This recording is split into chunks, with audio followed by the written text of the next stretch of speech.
Chapter 6, Tap 3 was a stumper for a lot of us, and I want to talk you through it step by step, and here we go.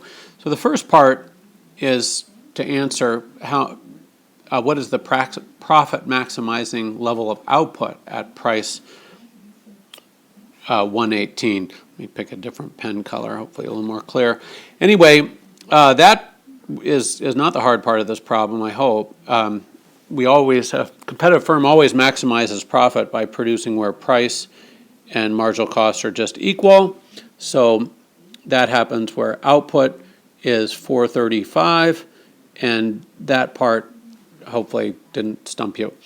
Now, the normal way the usual way we'd calculate profit is to take price less average total cost, that's average profit, and then we'd multiply that by quantity to get the area of this rectangle. This is average total cost at output 435, and that would give us profit, but we don't have that information. So the challenge of this problem is to find that information, and whenever you're challenged by a problem, just write down definitions until stuff starts falling into place.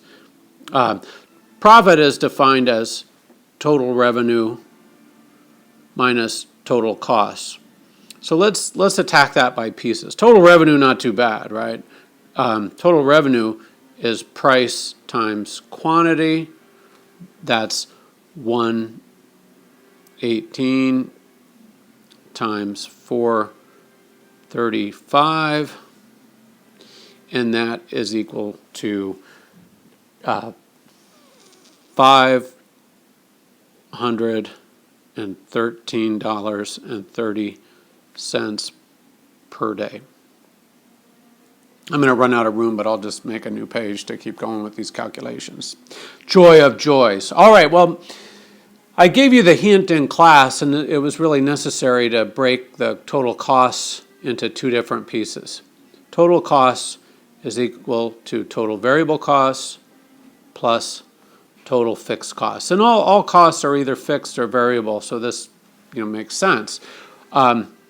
So let's start attacking this piece by piece. Total variable cost, notice that we have information at 435 on average variable costs, and that's 77 cents.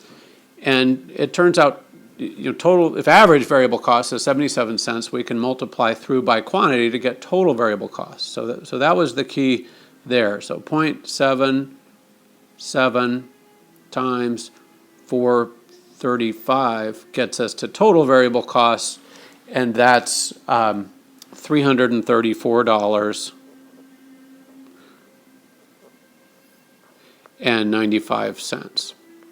All right, the stumper here was total fixed costs. Where do we get that?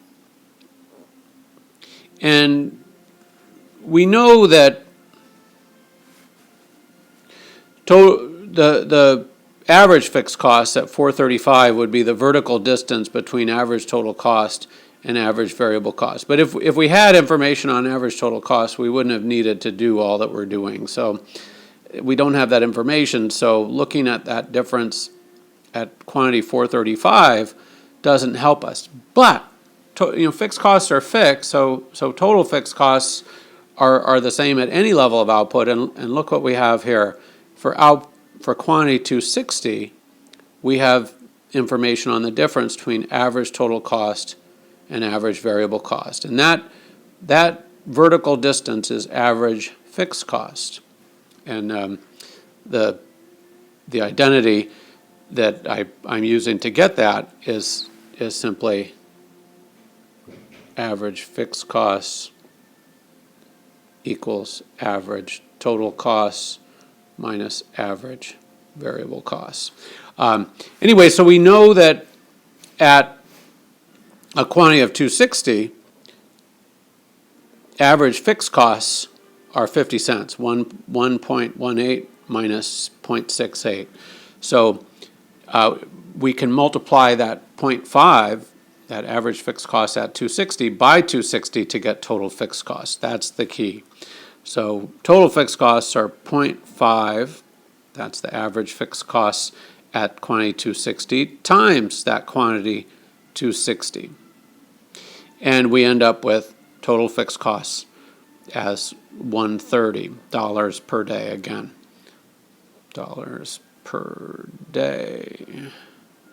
And this was dollars per day for total variable costs as well. Then when we go, I guess I don't need another page. When we go to calculate profits, we just take that total revenue, 5, 13, 30, subtract off, I'm going to sum total variable costs and total fixed costs together. 130 plus 334, 95 is 464. 95, and when you take that difference, you get $48.35, which is the economic profit per day. Remember, that's the amount over and above the amount necessary to motivate this business to stay in business, to do just as well as its next best opportunity. So that doesn't sound like a lot of profit, but when we remember it's economic profit, that all opportunity costs are covered, and then you get 48.35 in addition to that, well, then it doesn't sound so bad. That's actually a firm that's doing quite well. Made with Doodlecast Pro.